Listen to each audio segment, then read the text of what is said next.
ఇంటి నుంచి బయటకు వెళ్ళేటప్పుడు ఇలాంటివి జరిగితే అది దేనికి సంకేతమో తెలుసుకుందాం.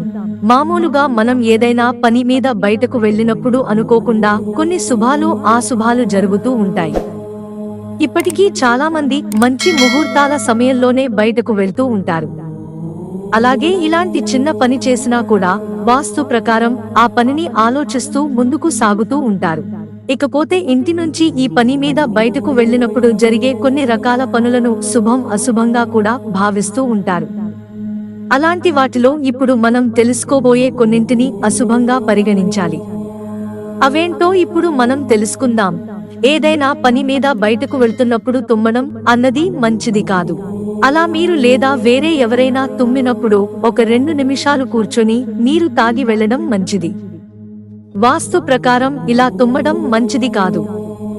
అయితే అనారోగ్య పరిస్థితుల రీత్యా తుమ్ములు వస్తే పర్లేదు, కానీ అనుకోకుండా తుమ్ము రావడం అన్నది మంచిది కాదు.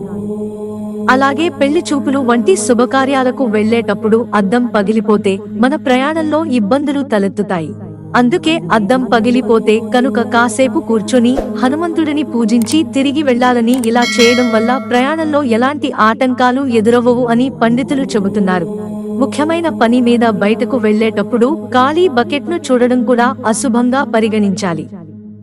ఒకవేళ అలా చూస్తే కాసేపు ఆగి విఘ్నేశ్వరుని పూజించి ప్రార్థించి బయటికి వెళ్లడం మంచిది. అలాగే కొన్ని సందర్భాలలో పొరపాటున పాలు చేయి జారి కింద పడిపోతూ ఉంటాయి. అలా ఇంటి నుండి బయటకు వెళ్లేటప్పుడు పాలు చేయి జారి కింద పడిపోతే కొద్దిసేపు ఆగి పార్వతీ దేవిని పూజించి ఆ తర్వాత బయటకు వెళ్లడం వల్ల మీరు చేపట్టిన పనులలో విజయం సాధించవచ్చని.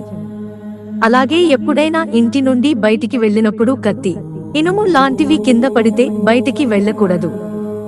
వెంటనే హనుమంతుని పూజించి ఆ తర్వాత బయటకు వెళ్లడం మంచిది. దీనివల్ల వెళ్లే పని సక్రమంగా జరుగుతుంది.